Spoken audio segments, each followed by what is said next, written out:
Absolutely nothing works. The fan does not work. The radio doesn't work. None of the buttons here work. Navigation system.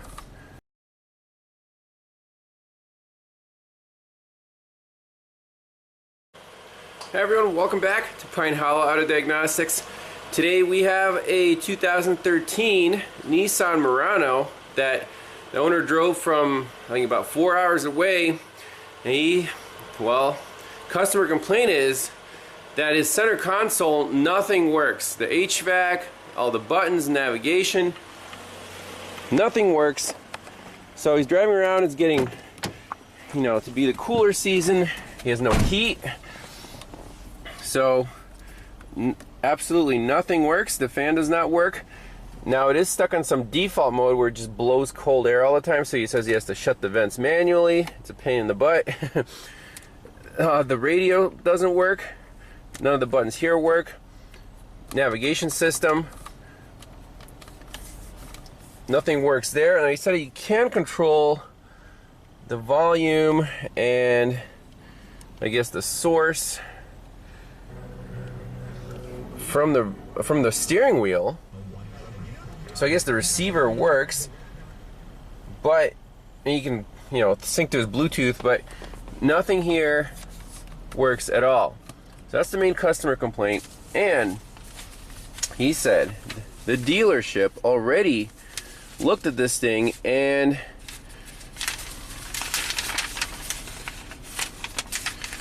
already replaced something. So here's the first invoice from this July, so almost 4 months ago. So customer states, center display in-app after having recall performed, failure of multifunction switch assembly, buttons that control center display.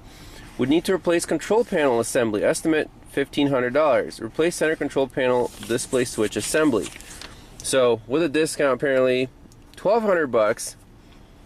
Okay, everything worked fine for 3 months. Then apparently the same problem came back. So this is from last month, from October.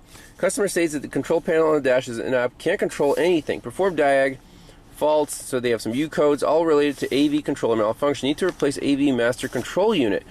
Estimate over $7,000. Customer declined repair at this time. I would too. This is ridiculous. So I'm wondering, what is this having recall performed? I'm going to have to talk to the customer, see what that recall was. Apparently the vehicle was fine until it went to the dealership. That I've seen this several times before. It always kind of really upsets me that, hey, you get the vehicle back and now something doesn't work, and then they want to charge you more money to fix it again. So we'll get a little more info. Let's scan it for codes and do an actual diagnostic on this, because hopefully he doesn't have to pay $7,000. The controller might be bad, but why did it go bad? The car only has less than 80,000 miles on it. Alright, so first thing I want to do here is disable the blower motor, because that's constantly on with the key on, and hook up the battery to a charger. So looking at a wiring diagram, there's a blower relay, blower motor, and there's two parallel fuses, 21 and 22, 15 amp, right here. You can see on the lid, it says blower motor, blower motor. So let's pull those two out.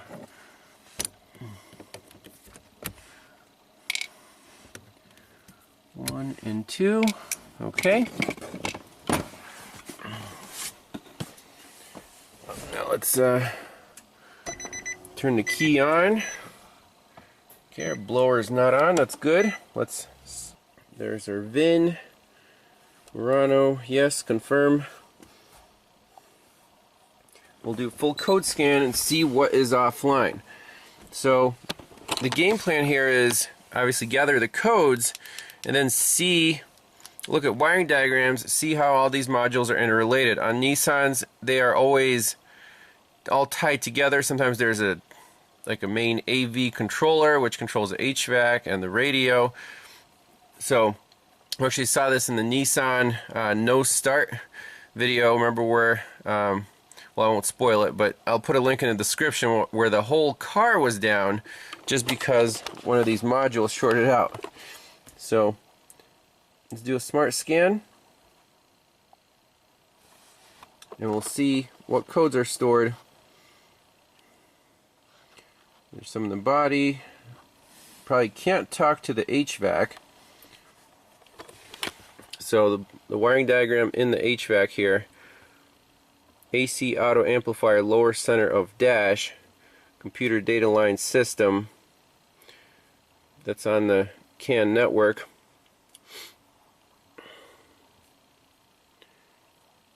So this whole thing is computerized, tied together, all in smart modules. So these diagnostics can, sometimes you get lucky.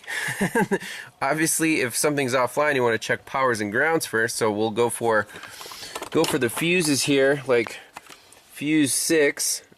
That's battery power to this AV controller. Oh look, it actually did talk to the HVAC, and there is one code stored. So let's do a full report. Okay.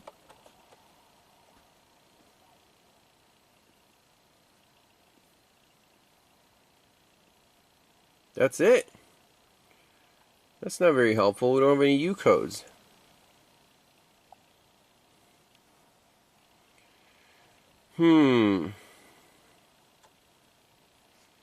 Half latch switch passed. Don't care about that.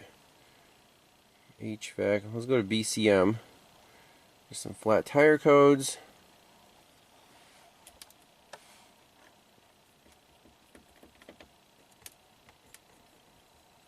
There's nothing.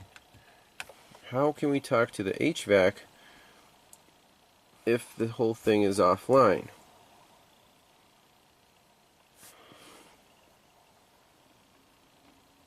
You hear some stuff moving.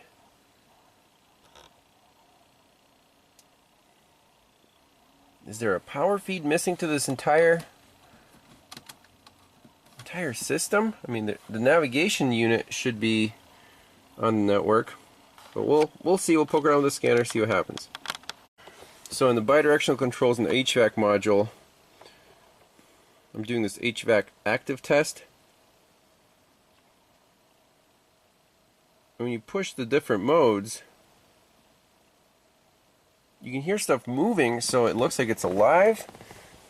It's responding to commands. Let's just put in the fuse for the blower motor temporarily. There's our blower.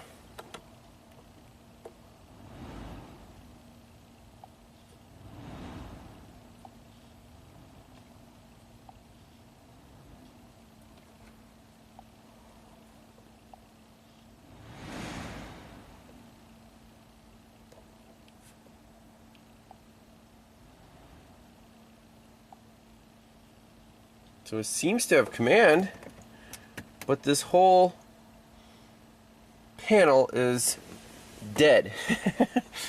So we need to figure out, is there a common power and ground for all the buttons on the center console? It looks like the module is alive. Interesting.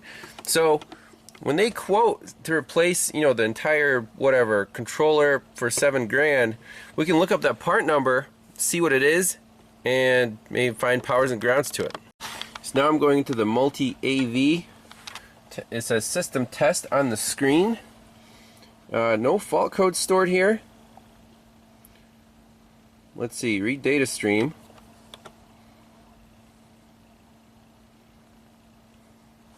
Let's see, the buttons do light up, so there is illumination.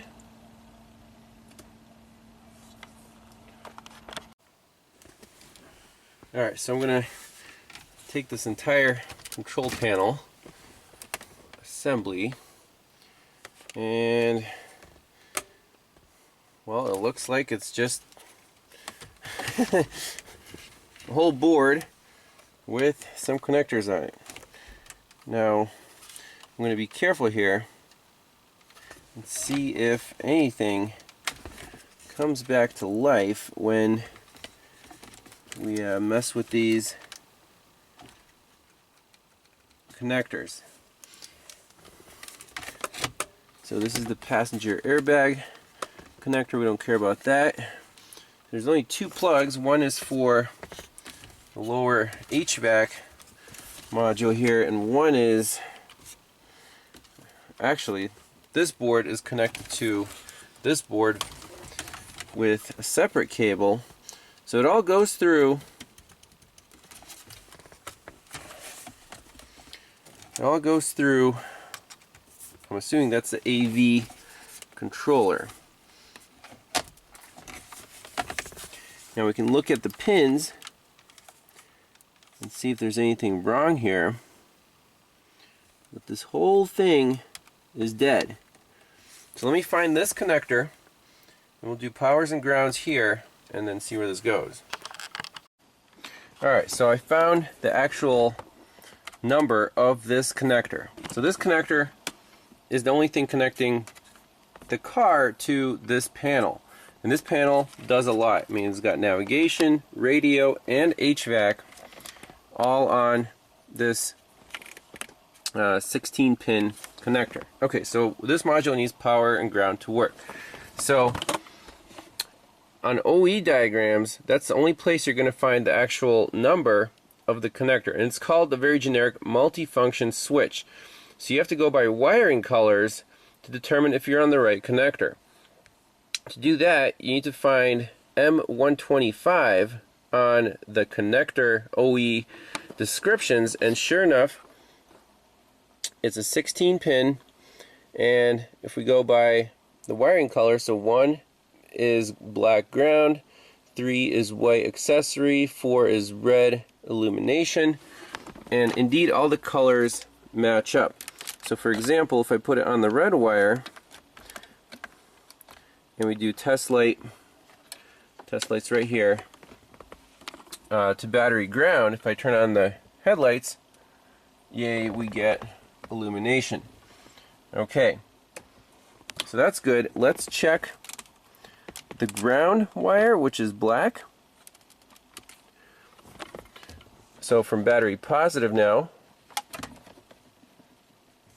Okay, we do have a good ground. And where's the power? Well, it's pin 3 white accessory. And then we have 2 COM wires and switch ground and eject signal. So those are for the radio, I guess. So let's go to the white pin. Again, we'll switch this to battery ground and move 1 pin over. And yes, our test light does light. If we turn off the ignition switch, it goes out. Accessory, it lights up. So we have powers and ground to this module, and we don't have any communication codes. That really blows my mind, because if this, if the radio or the HVAC can't communicate to the buttons, that should definitely set a code. And the dealer actually wrote on the invoice that they did have some U codes.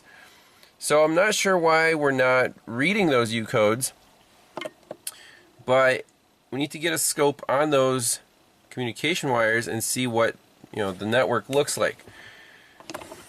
This kind of blows my mind. There's definitely nothing going on with the control module itself, but we don't have any U codes, so go figure. Alright, so the first invoice, they replaced this $937 part, which is the entire control panel assembly, this whole thing. And that's indeed what it costs. And now it worked for 3 months, and now it doesn't work again. Now they're quoting to replace this entire unit, which is the radio, navigation system, and AV controller, all in one gigantic assembly. And yes, that does cost $6,500 plus. I mean, you can get a used one on eBay for 80 bucks, but we still don't know what the issue is. We don't have codes for this. We don't have codes for this. We don't have codes for anything. If something's offline, we should set trouble code. So let's at least get the scope out, check the CAN wires here. We can talk to it, right? We can talk to the AV system.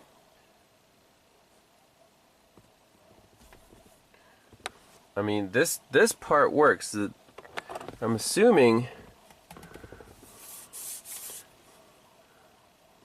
Cont Assembly IT Master. So where are the brains for this? I mean, this is just a display, and it seems to be that the steering wheel buttons work. You know, if you look at navigation here, there's a multifunction switch, AV control unit. There's the display unit, so that's just a display. You see RGB image here and here. So it seems to be online. The steering wheel switch is right there. And that connects to, let's see, brown, blue, and green.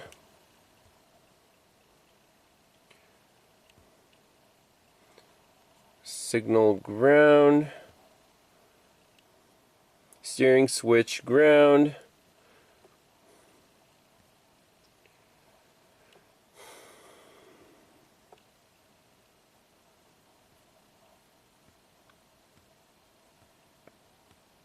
So pins 9, 15, and 16.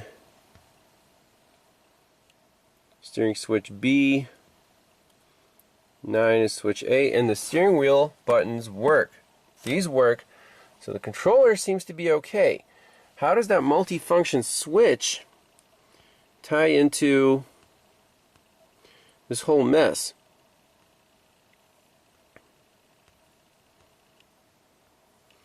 It should be on. There's AV control unit again. Combination meter.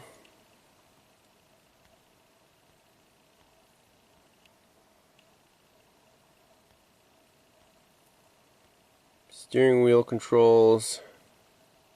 Multifunction switch. So switch ground, purple. That's switch ground over there. We should definitely check that. And then eject signal. Disk eject signal goes to our AV control unit. Let's check this switch ground. I just want to see what's on there. Well, actually, the eject button does seem to do something. So that works. That single white wire disk eject signal. But AV-COM H, AV-COM L, computer data lines. Let's look up a whole network schematic here, because this multifunction switch, it's not a separate module on our scanner. So it could be, you know, like a local network between the switch and the AV control unit. But let's look up that diagram. Okay, so this is interesting. There's a separate network called AV-COM L and H, and let's see what is on this network. So we have TEL adapter unit left rear of luggage compartment, AV control unit, AV control units over here, M174, M180. Oh, this is 1 and 2. So with navigation, we're with navigation, so just pay attention to this side. Okay, and then our multifunction switch is on there, and then it goes to the DLC connector, pins 3 and 11. Okay, very interesting. Now, so it looks like pin 8 and 16 are powers here. And this AV control unit is on the CAN network and also on the AV-COM network. Alright, so that is our gateway for the scanner to get into the AV-COM, you know, like AV control unit right there. It should say we lost communication with multifunction switch or whatever. So let's get on that network. We could either get on there at the DLC or right here or both and see what's going on. Alright, so I got 4 channels set up here on the AV CAN network, and I mean, they look like CAN signals to me. So the blue and the red are on pins 3 and 11 on the DLC, and then the green and yellow channels are pins 6 and 8 at the multifunction switch. I just want to make sure that the wires are showing exactly the same voltage, the same signals. There's nothing wrong here. Now if I unhook this connector without pulling out my leads,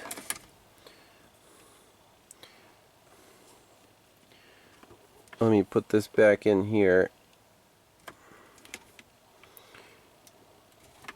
You can actually see that the pattern changed a little bit in terms of,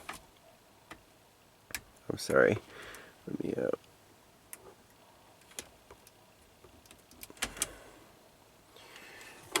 this intermediate line got flatter. Like that actually looks cleaner, doesn't it?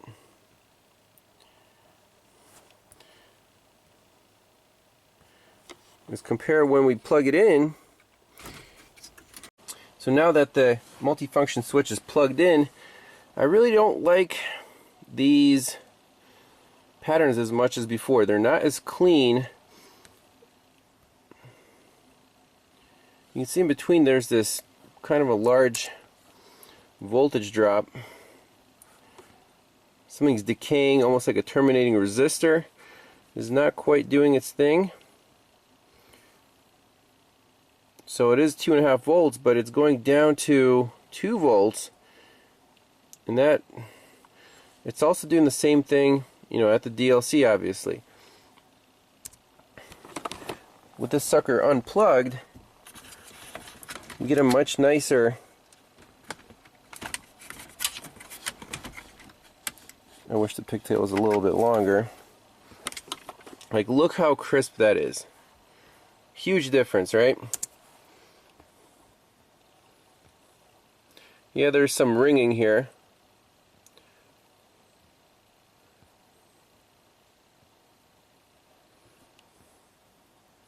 But the bias voltage is much, much cleaner. So let me save these waveforms and poke around and see if we find anything interesting. So looking at the waveforms plugged in and unplugged. So this is, everything's plugged in. You can see that voltage drop, and then this first pulse is really kind of skewed, but the patterns are very similar. It's almost like nothing happens when you plug this thing in.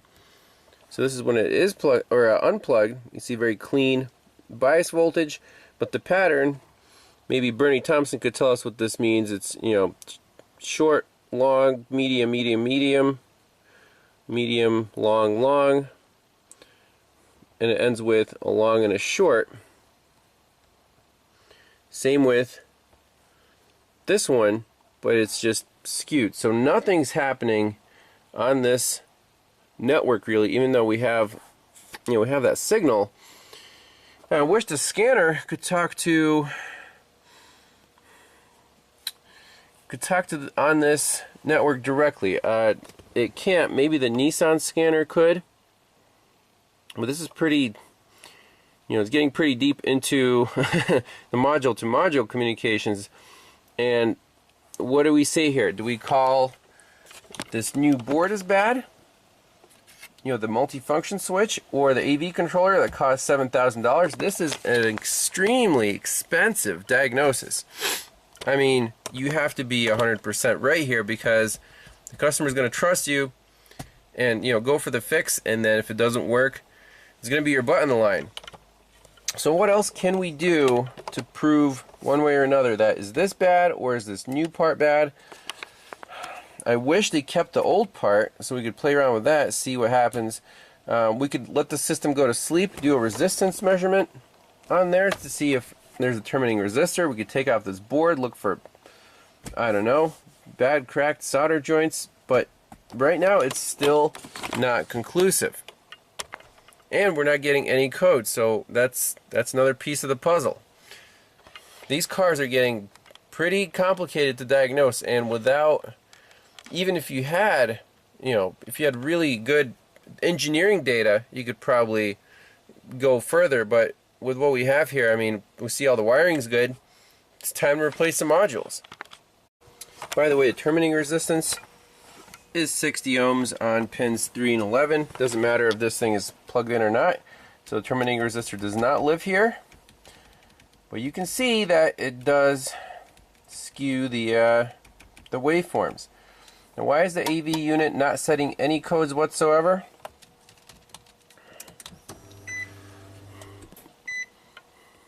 Let's just read codes with this module completely unplugged. ECU error, no ECU. I guess we have to go back up here. Automatically search. Okay. And then go into AV.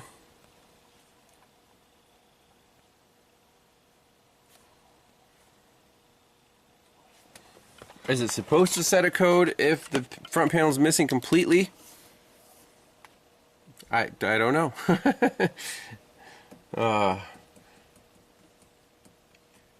That's just, it's such...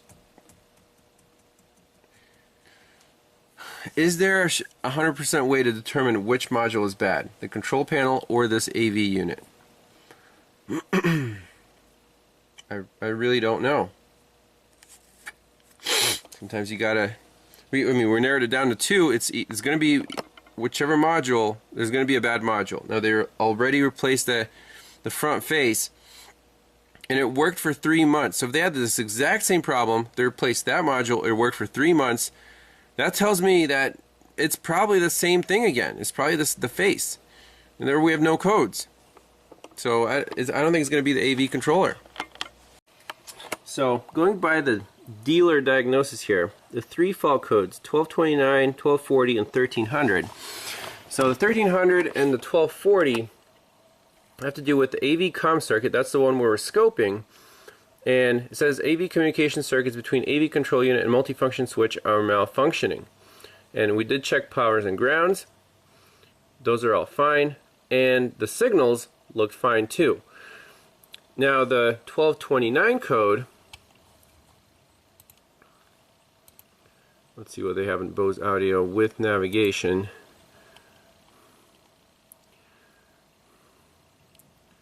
So it's the same self-diagnosis results display item. Okay, so let's go to 1229.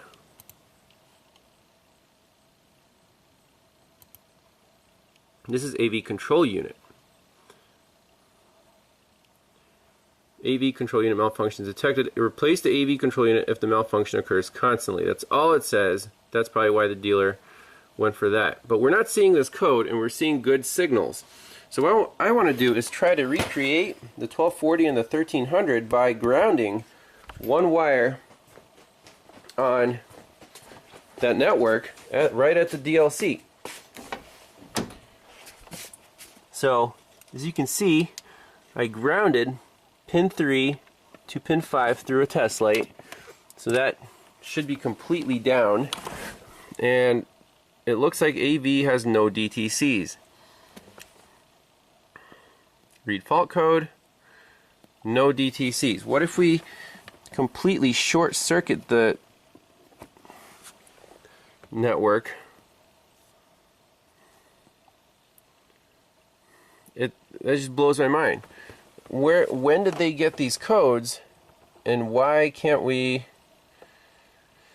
set any codes by shorting out this network? That kind of bums me out, because this module might be bad.